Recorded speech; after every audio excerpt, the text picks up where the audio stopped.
Hey family, welcome back to my channel JR. Mantra. आपका मेरे channel में बहुत बहुत स्वागत है। आई होप कि आप सब अच्छे होंगे। आज का जो ये वीडियो है बीएड प्रैक्टिकल फाइल से रिलेटेड है और आज का टॉपिक क्या है, कौशल आधारित सूक्ष्म पाठ्य योजना तथा विस्तृत पाठ्य योजना का निर्माण। तो इस टॉपिक पर आज हम ये फाइल देखने वाले हैं। गाइस, आपने मेरी पिछली वीडियो देखी होगी, उसमें मैंने आपको इस फाइल का पूरा फॉर्मेट बताया था। आई होप कि आप समझ गए होंगे। उस वीडियो में वर्ड्स क्लियर नहीं हो रहे थे क्योंकि उस वीडियो में मैंने कॉपी यूज़ की थी, पीडीएफ नहीं यूज़ किया था। तो आपको सिर्फ और सिर्फ फॉर्मेट में समझा रही थी कि आपको कैसे हेडिंग डालनी है, कैसे क्या लिखना है और किस तरीके से ये फाइल पूरी कंप्लीट करनी है। तो ये मैंने आपको पिछली वीडियो में बता दिया है। तो इस वीडियो में मैं आपको पीडीएफ के साथ बताऊंगी कि किस तरीके से ये फाइल आपको बनानी है। तो चलिए गाइज, ये वीडियो स्टार्ट करते हैं और आप प्लीज़ मेरे चैनल को ज़रूर सब्सक्राइब कर दीजिएगा क्योंकि मेरी आने वाली वीडियो भी आपकी इस फाइल के लिए काफ़ी हेल्पफुल होगी। तो चलिए स्टार्ट करते हैं हमारी आज की ये फाइल, कौशल आधारित सूक्ष्म पाठ्य योजना तथा विस्तृत पाठ्य योजना का निर्माण। तो देखिए गाइज, यहाँ पर आप सबसे पहले शिक्षण प्रशिक्षण प्रविधि हेडिंग डालेंगे, इसके बाद सूक्ष्म शिक्षण, इसके बाद सूक्ष्म शिक्षण संप्रत्यय का प्रयोग, इसमें एक्सप्लेनेशन लिखेंगे। देखिए पूरा आपको वर्ड्स क्लियर हो रहे होंगे गाइस। देन आप यहाँ पर सूक्ष्म शिक्षण की परिभाषा लिखेंगे।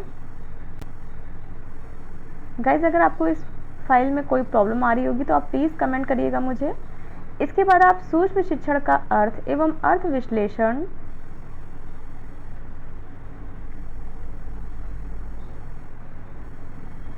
देन आपका आता है सूक्ष्म शिक्षण के सिद्धांत।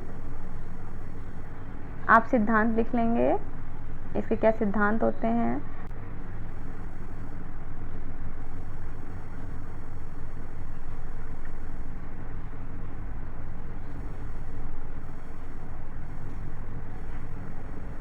इसमें स्टेप्स देख लीजिए। Step in micro teaching cycle with approximate time. देख लीजिए आपका टाइम किस तरीके से मैनेज होता है।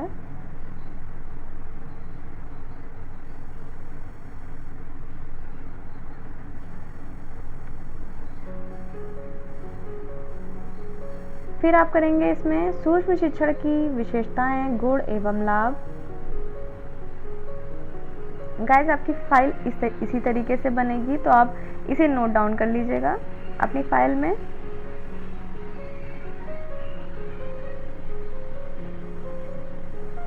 फिर आप यहाँ पर हेडिंग डालेंगे सूक्ष्म शिक्षण पाठ्य योजना के चक्र क्या होते हैं, सूक्ष्म शिक्षण के घटक क्या होते हैं।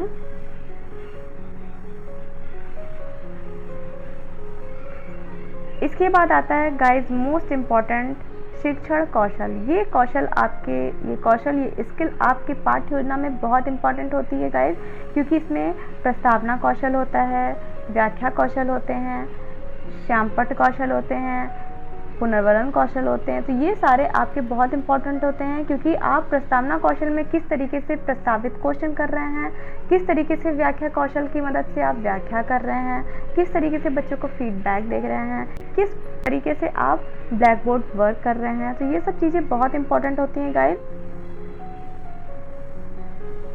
देन आपका आता है समय सीमा। पाठ्य योजना की समय सीमा क्या होती है आपकी सूक्ष्म शिक्षण की।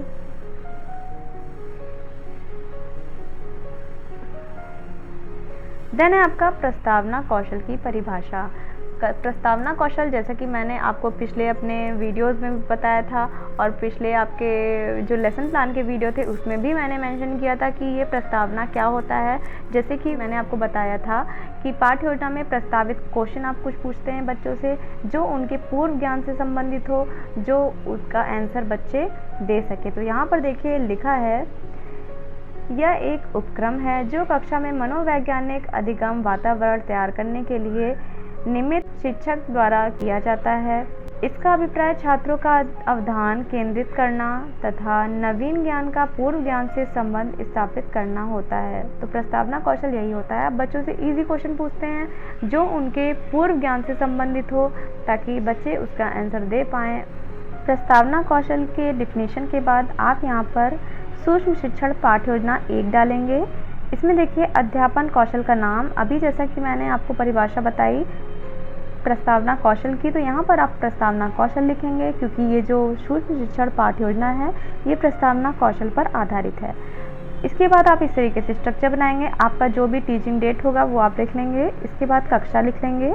इसके बाद वर्ग लिख लेंगे, मीन्स सेक्शन। इसके बाद विषय में आपका संस्कृत होगा, उप विषय में आपका गद्य होगा। इसके बाद समय में आपका 6 मिनट होगा। फिर आपका आता है प्रकरण। प्रकरण है आपका मातृदेवो भव। फिर आपका सामान्य उद्देश्य। इसमें देखिए सामान्य उद्देश्य में आप कुछ ऐसे उद्देश्य लिखते हैं जो आपकी संस्कृत पढ़ाने से आप बच्चों में डेवलप कर पाते हैं। ठीक, मीन्स संस्कृत शिक्षण से आप बच्चों में क्या क्या चीज़ें डेवलप करते हैं, ये होता है आपका सामान्य उद्देश्य। इसमें देखिए जैसा कि छात्रों में संस्कृत भाषा के प्रति रुचि जागृत करना या उत्पन्न करना, छात्रों के पाठ के शब्द भंडार, सूक्ति, मुहावरे, लोकोक्तियों में वृद्धि करना, छात्रों में स्वाध्याय के प्रति प्रेरणा देना, छात्रों को वाक्य रचना का ज्ञान कराना। तो ये सब हो गया आपका सामान्य उद्देश्य। इसके बाद होता है गाइस विशिष्ट उद्देश्य। विशिष्ट उद्देश्य में देखिए आपके ज्ञानात्मक, भावात्मक और क्रियात्मक उद्देश्य होते हैं। इसमें भी आप कुछ पॉइंट्स लिखते हैं। जैसे ये देखिए, आप देख लीजिए कि विशिष्ट उद्देश्य क्या होता है। आपका जो टॉपिक है मातृदेवो भव, तो ये टॉपिक पढ़ाने से आप बच्चों में क्या क्या चीज़ें डेवलप करते हैं, ये होता है आपका विशिष्ट उद्देश्य। तो इसमें देखिए 3 उद्देश्य होते हैं, ज्ञानात्मक उद्देश्य, भावात्मक उद्देश्य और क्रियात्मक उद्देश्य। इसमें आप कुछ पॉइंट्स लिखते हैं। जैसे बच्चों, आज हम मातृदेवो भव के विषय में प्रत्यास्मरण कर जान सकेंगे।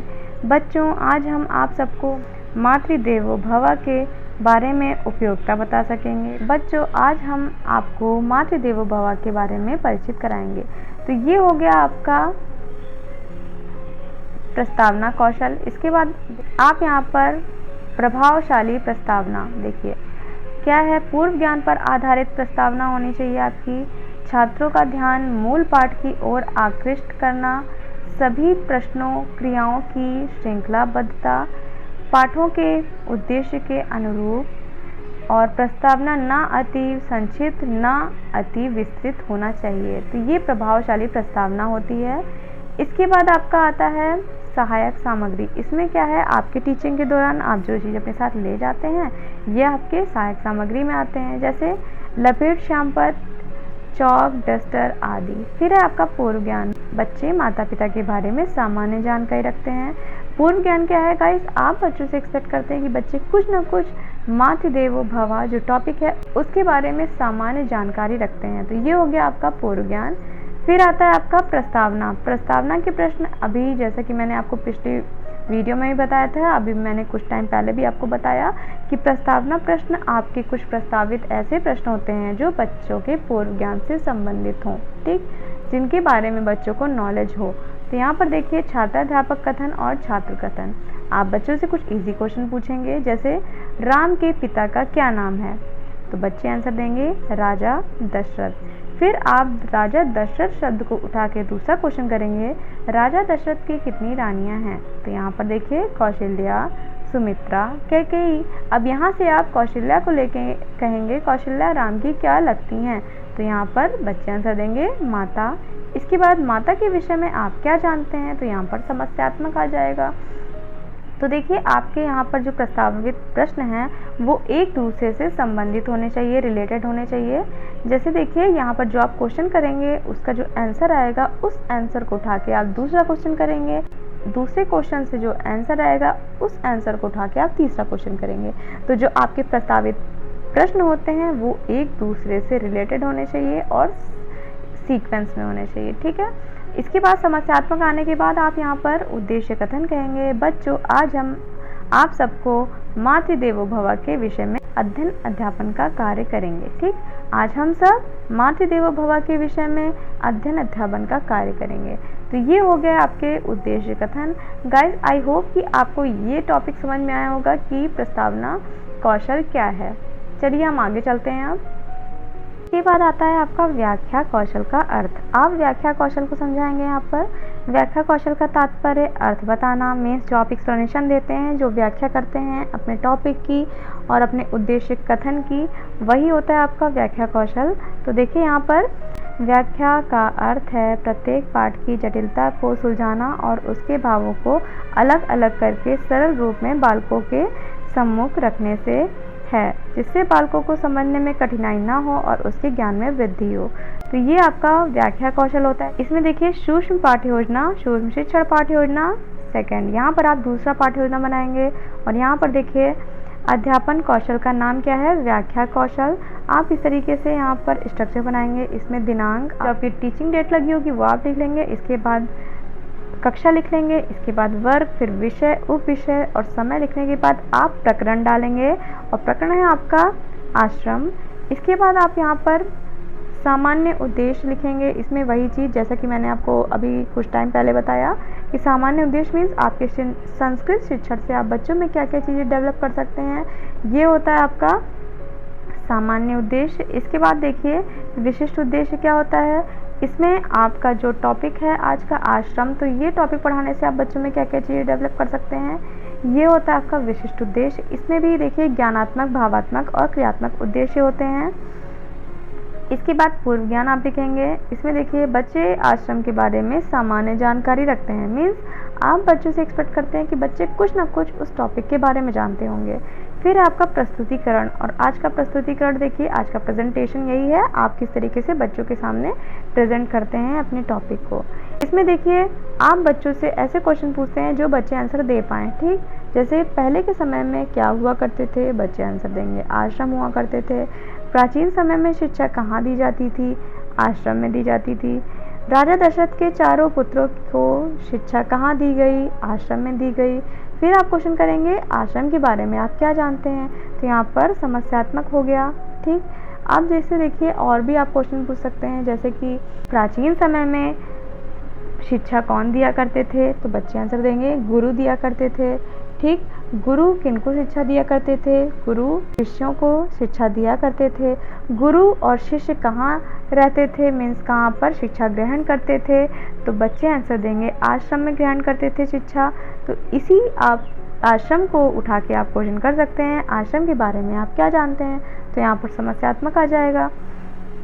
अब आप उद्देश्य कथन कहेंगे, बच्चों आज हम सब लोग आश्रम के बारे में अध्ययन अध्यापन का कार्य करेंगे। इसके बाद आपका यहाँ पर संकेत होगा, आप जो टॉपिक पढ़ा रहे हैं उस टॉपिक में जो आप पैराग्राफ पढ़ा रहे हैं उस पैराग्राफ को आप यहाँ पर इंडिकेट कर देंगे। इसके बाद आदर्श वचन करेंगे, मीन्स उस पैराग्राफ को आप सही प्रोनाउंसिएशन के साथ, सही उच्चारण के साथ रीड करेंगे।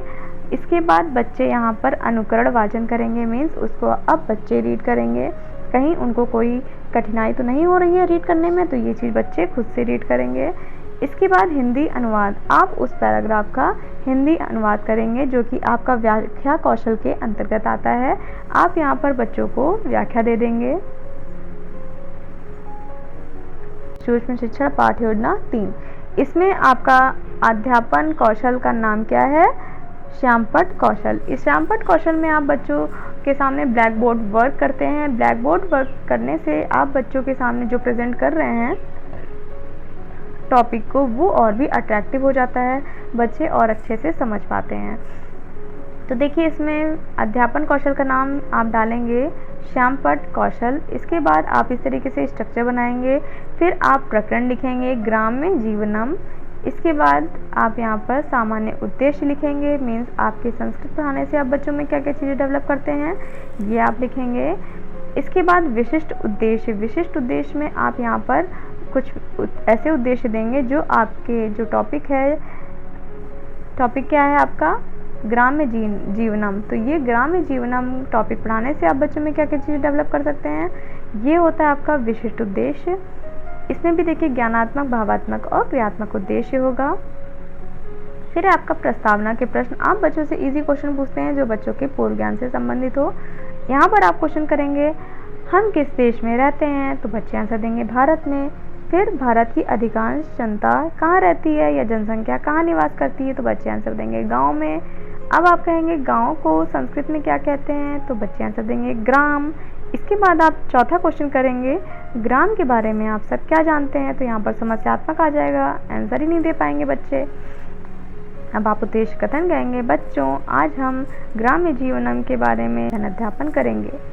फिर आता है आपका प्रस्तुतिकरण, आपका प्रेजेंटेशन यहाँ से स्टार्ट होता है। आप जो भी टॉपिक पढ़ा रहे होंगे उस टॉपिक के जो आप पैराग्राफ हैं उसको यहाँ पर इंडिकेट करेंगे, जैसे ग्राम्य जीवनम से लेके यहाँ तक आप इंडिकेट कर देंगे। इसके बाद आदर्श वचन करेंगे, मीन्स सही उच्चारण के साथ आप यहाँ पर बच्चों को रीड करके दिखाएंगे, सुनाएंगे। इसके बाद अनुकरण वाचन, बच्चे उसे अनुकरण करेंगे। फिर आपका आता है हिंदी अनुवाद, उसका आप व्याख्या देंगे। अब देखिए आपका कौशल क्या था, श्यामपट्ट कौशल। श्यामपट्ट कौशल देखिए यही होता है, आप ब्लैक बोर्ड पर कुछ डिफ़िकल्ट वर्ड्स को, कठिन शब्द को आप ब्लैक बोर्ड पर लिखते हैं ताकि बच्चे उसका उच्चारण समझ सकें, अर्थ समझ सकें। ठीक है, तो ये हो गया आपका ब्लैक बोर्ड वर्क।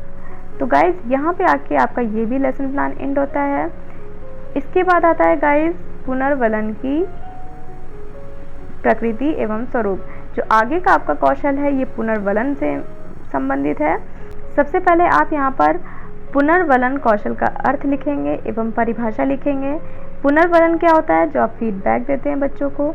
मनोविज्ञान में शिक्षा व्यवहार को प्रयोग करने, दृढ़ता के साथ उसको अपनाने तथा कौशल को प्रयोग करता है।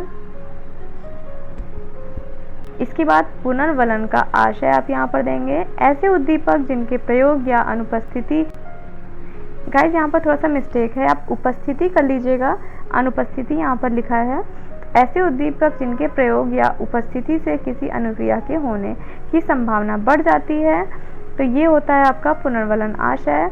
इसके बाद आप इस तरीके से स्ट्रक्चर बना देंगे। फिर आप गाइज यहाँ पर पुनर्वलन की प्रकृति लिखेंगे और स्वरूप लिखेंगे। क्या होता है, पुरस्कार, प्रशंसा, कमियां बताना, दर्जा बढ़ाना, मंडल, प्रशस्ति पत्र और पदोन्नति। इसके बाद आप यहाँ पर सूक्ष्म शिक्षण पाठ्य योजना 4 लिखेंगे। अध्यापन कौशल का नाम क्या है, पुनर्वलन कौशल। और आप इस तरीके से स्ट्रक्चर बनाएंगे। इसके बाद प्रकरण में आपका सुभाषितानी टॉपिक है। फिर आप सामान्य उद्देश्य लिखेंगे। फिर आप विशिष्ट उद्देश्य लिखेंगे। प्रस्तावना प्रश्न देंगे।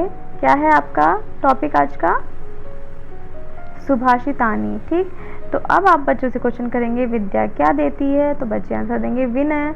विनय से आता है, क्या आता है, पात्रता। पात्रता से क्या प्राप्त होता है, धन। धन से क्या प्राप्त होता है, तो यहाँ पर समस्यात्मक। तो क्या होगा यहाँ पर, बच्चों आज हम लोग सुभाषितानी के बारे में अध्ययन अध्यापन का कार्य करेंगे। अब आप यहाँ पर प्रस्तुतिकरण देंगे और शिक्षण बिंदु में लिखेंगे सुभाषितानी। अब आप यहाँ पर प्रस्तुतिकरण देंगे और यहाँ पर शिक्षण बिंदु में लिखेंगे सुभाषितानी। और गाइज आप देख रहे हैं, और आपका क्या है यहाँ पर कौशल, पुनर्वलन। तो यहाँ पर देखिए आप सकारात्मक पुनर्वलन देंगे। ऐसा नहीं है कि आप निगेटिव कमेंट्स कर रहे हैं बच्चों को, बच्चों का मनोबल गिर रहा है। आपको क्या करना है, सकारात्मक फीडबैक देखना है, मीन्स सकारात्मक आपको पुनर्वलन देना है ताकि बच्चे आगे बढ़ने को सोच सकें और आप उनको प्रेरित कर सकें। ठीक, फिर है आपका सूक्ष्म शिक्षण पाठ्य योजना 5। यहाँ पर अध्यापन कौशल का नाम आप लिखेंगे, उद्दीपन परिवर्तन कौशल।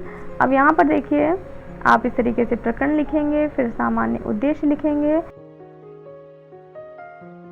फिर विशिष्ट उद्देश्य लिखेंगे, फिर प्रस्तावना प्रश्न लिखेंगे यहाँ पर।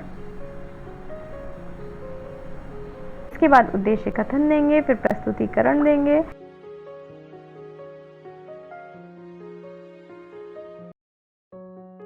तो ये हो गया आपका यहाँ तक सूक्ष्म शिक्षण के जो उद्देश्य थे, जो उनके अर्थ थे और जो पाठ्य योजना था वो यहाँ तक कंप्लीट। अब हम नेक्स्ट वीडियो में देखेंगे गाइस कि आपका पाठ्य योजना का अर्थ और परिभाषा, यहाँ से आपकी विस्तृत पाठ्य योजना शुरुआत होती है।